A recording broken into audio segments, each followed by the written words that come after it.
তোমরা যারা পনির খেয়ে খেয়ে একঘেয়ে লাগছে তোমাদের, তো তাদের জন্য এই রেসিপিটা। তো এইভাবে করে একটু নতুন নতুনভাবে পনির রেসিপিটা বানাও, আর এটা এতটাই টেস্টি, এতটাই দুর্দান্ত খেতে, তো কী বলবো। তোমরা যদি একবার বাড়িতে না বানিয়ে খাও তো এর স্বাদ তোমরা বুঝতে পারবে না। তো অবশ্যই তোমরা ফুল ভিডিওটা দেখো, স্কিপ করো না।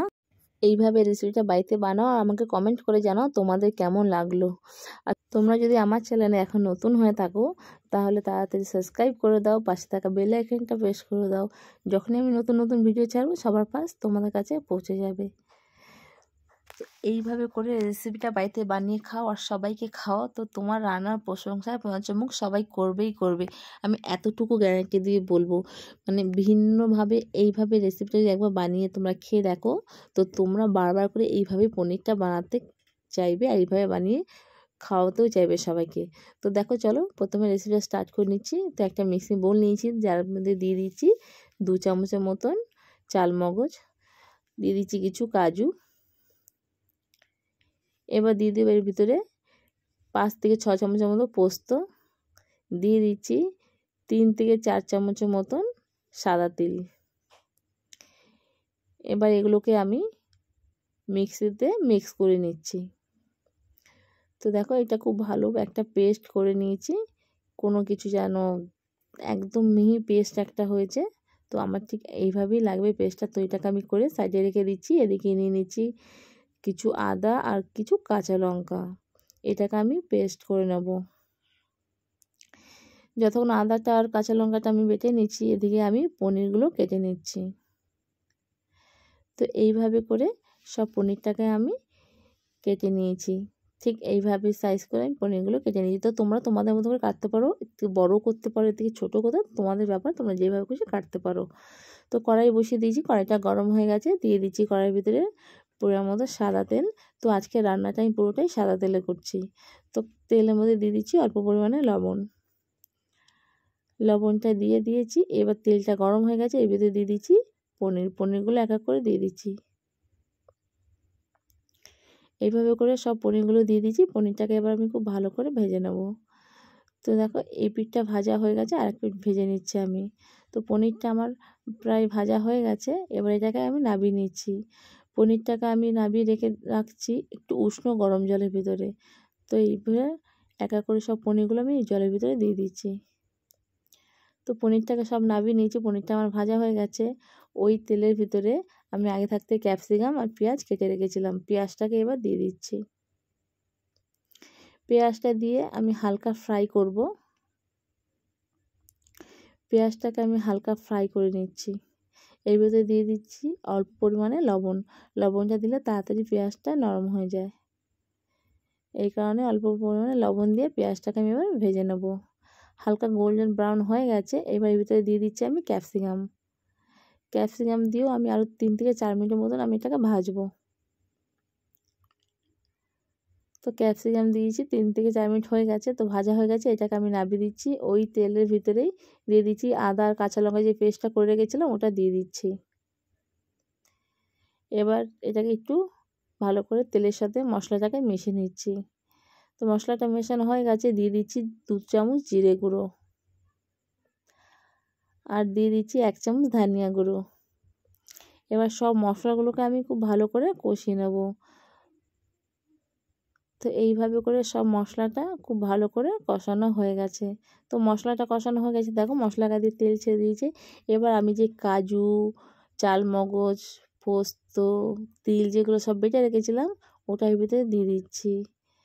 তো মিক্সার জারটা ধুয়ে দিয়ে দিলাম। দিয়ে এবার এই মশলাটাকে খুব ভালো করে কষাতে হবে। তো মিডিয়াম টু লো ফ্লেমে আছে গ্যাসটা। তো এবার আস্তে আস্তে মশলাটাকে খুব ভালো কষিয়ে নিচ্ছি। তো সব মশলাগুলো আমরা একসাথে খুব ভালো করে নেড়ে নিয়েছি। তো এবার এটাকে আস্তে আস্তে এটাকে কষাতে হবে। গ্যাসের ফ্লেমটা বেশি বাড়ানো যাবে না, তাহলে কি হবে মশলাগুলো সব পুড়ে যাবে। এই কারণে মিডিয়াম টু লো গ্যাসে আমি এটাকে মশলাটা কষিয়ে নিয়েছি। মশলাটা আমার খুব ভালো কষানো হয়ে গেছে, দেখতেই পাচ্ছ মশলা গা দিয়ে তেল ছেড়ে গেছে। যখনই মশলা গা দিয়ে তেল ছেড়ে যাবে তখনই বুঝবে মশলাটা খুব ভালো কষানো হয়ে গেছে। এবার এর ভিতরে দিয়ে দিচ্ছি যে ক্যাপসিকাম আর পেঁয়াজ আমি আগে থাকতে ভেজে রেখেছিলাম সেটা দিয়ে দিচ্ছি।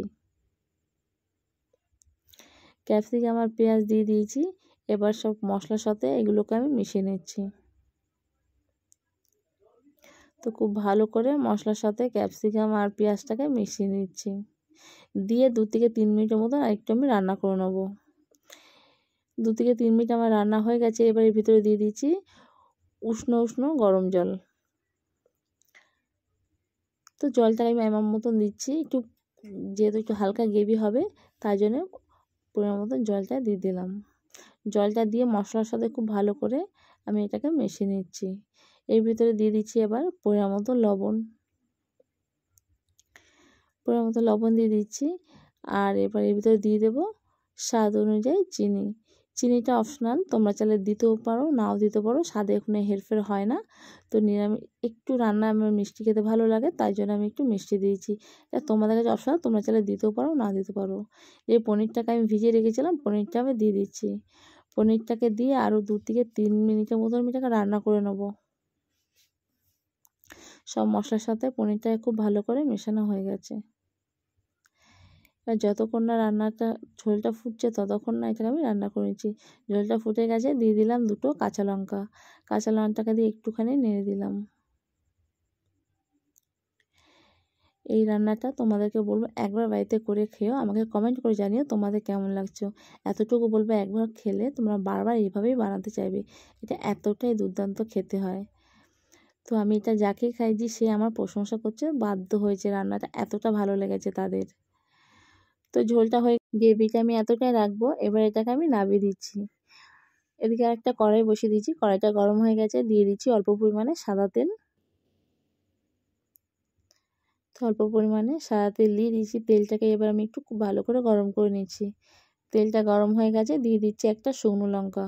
শুকনো লঙ্কাটাকে এবার একটু আমি ভেজে নিচ্ছি। শুকনো লঙ্কাটা ভাজা হয়ে গেছে, এদিকে আমি রসুন কুচিয়ে রেখেছিলাম, এই রসুন কুচিটা দিয়ে দিচ্ছি। রসুন কুচিটাকে এবার দিয়ে খুব ভালো করে ভাজতে হবে। যতক্ষণ না রসুনটা একটা গোল্ডেন কালার চলে এসে ততক্ষণ রসুনটা ভাজতে হবে। তারপর রসুনটা গোল্ডেন কালার হয়ে গেছে, এবার ভিতরে দিয়ে দিচ্ছি 1/2 চামচ লঙ্কার গুঁড়ো। লঙ্কার গুঁড়োটা দিয়ে হালকা করে একটু নেড়ে দিলাম। এবার এর ভিতরে দিয়ে দেবো ব্ল্যাক পেপার, গোলমরিচের গুঁড়ো দিয়ে দিচ্ছি 1/2 চামচের মতো। তো 1/2 চামচের মতো গোলমরিচের গুঁড়ো আমি দিয়ে দিলাম, এর বেশি আর দেবো না। এবার এটাকে আমি রসুনের সাথে খুব ভালো করে মিক্স করে নিচ্ছি। রসুনের সাথে মেশানো হয়ে গেছে। আগে থাকতে কিছুটা ধনেপাতা কুচিয়ে রেখেছিলাম, এবার দিয়ে দিচ্ছি ধনেপাতা কুচি। ধনেপাতা কুচিয়েও আমি এবার এটাকে খুব রসুনের সাথে খুব ভালো করে ধনেপাতাটা দিয়ে আরও 2 থেকে 3 মিনিটের মতন আমি এটাকে একটুখানি রান্না করে নিচ্ছি।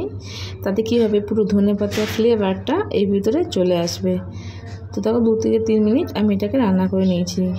তো আগে যে পনিরের রেসিপিটা আমি নামিয়ে রেখেছিলাম, এবার ওর ভিতরে এই ধনেপাতা রসুন এটাকে দিয়ে দিচ্ছি, তরকা দিয়ে দিচ্ছি। এই তরকাটা দিলে এইভাবে করে এই তরকারিটা দ্বিগুণ স্বাদ বেড়ে যায়। তো তোমরা এইভাবে এই তরকা দিয়ে একবার পনিরের রেসিপিটা করতে পারো। শুধু পনির কেন, এটা চিকেনও করতে পারবে, ফিশও করতে পারবে, সব কিছু করতে পারবে। কিন্তু এইভাবে একবার পনিরটা খেয়ে দেখো, খেয়ে আমাকে কমেন্ট করে জানাবে তোমাদের কেমন লাগছে। যদি ভালো লাগে লাইক করে, শেয়ার করে, সাবস্ক্রাইব করে পাশে থাকা বেল আইকনটা প্রেস করে দিও। যখনই আমি নতুন নতুন ভিডিও ছাড়বো সবার পাশ তোমাদের কাছে পৌঁছে যাবে। আর তোমরা যদি আরও নতুন নতুন রান্না পেতে চাও তো আমাকে কমেন্ট করে জানাও তোমাদের কেমন লাগছে। তরকাটা দিয়ে আরও 2 থেকে 3 মিনিট আমি রান্না করে নেবো।